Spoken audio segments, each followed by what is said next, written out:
혹시 지금까지 무작정 가격 비교만 하고 있지 않으셨나요? 수업 듣고 실습만 하면 끝나는 거라고 단순하게 생각하진 않으셨나요? 만약 그렇다면 이 영상은 무조건 보셔야 합니다. 이걸 모르신다면 여러분들은 돈과 시간 모두 손해보고 안 해도 될 생고생을 하실 가능성이 정말 높거든요. 오늘은 제가 사회복지사 2급을 취득하실 때 반드시 주의해야 할 3가지를 알려드리겠습니다. 실제로 가장 많이 실수하는 부분들만 추렸어요. 영상 끝까지 보시면 최소한 몰라서 손해를 보는 일은 단연코 없을 거라 장담합니다.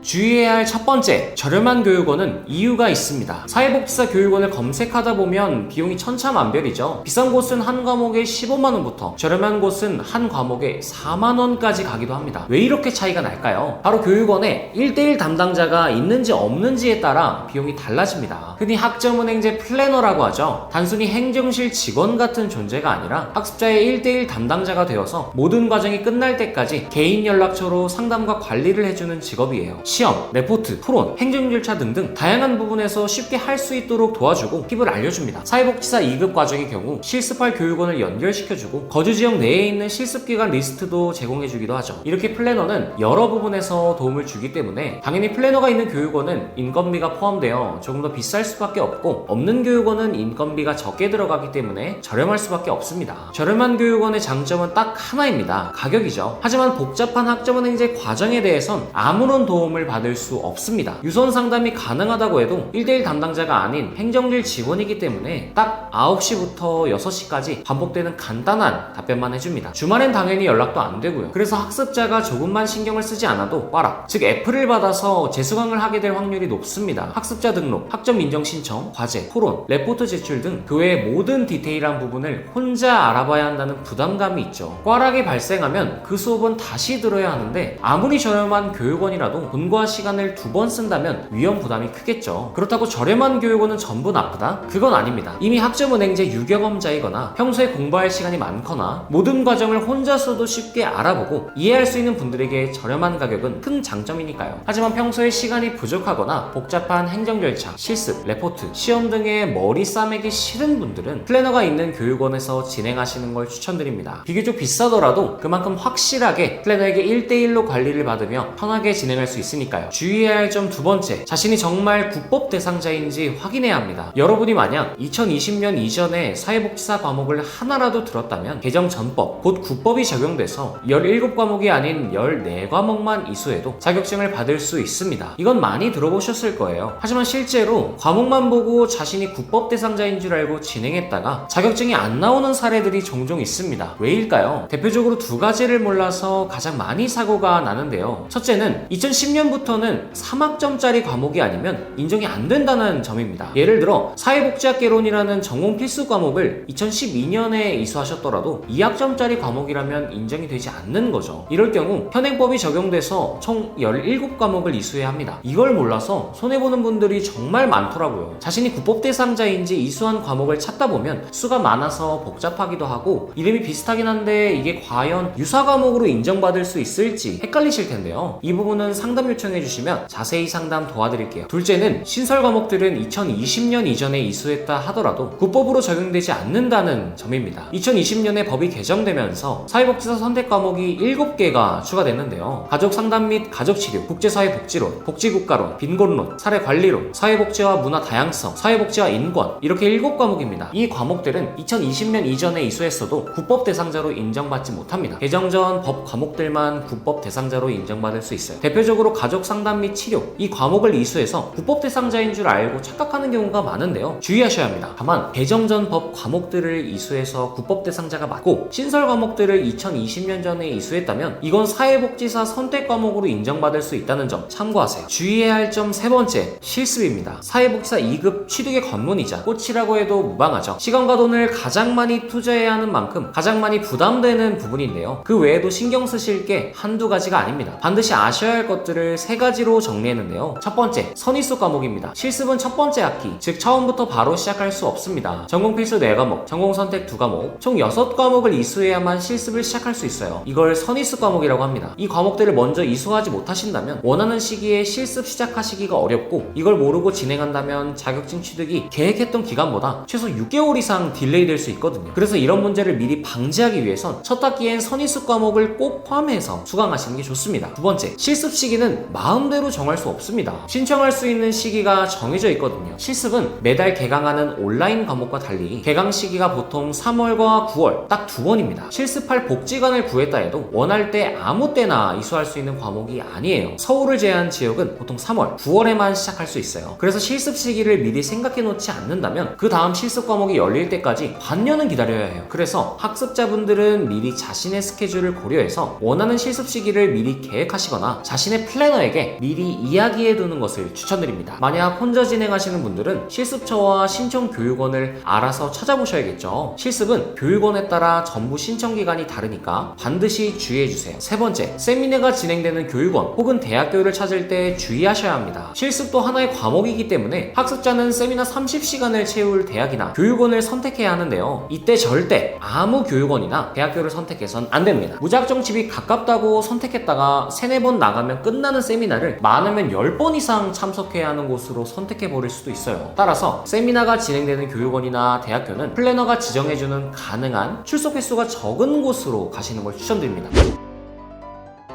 여기까지 사회복사 2급 실습 전 주의사항을 알려드렸는데요. 영상을 보시고도 이해가 가지 않으시거나 사회복사 2급 준비에 대해 궁금한 점 있는 분들은 아래 링크로 무료 상담 도와드리겠습니다. 지금까지 학점의 정석이었습니다. 감사합니다.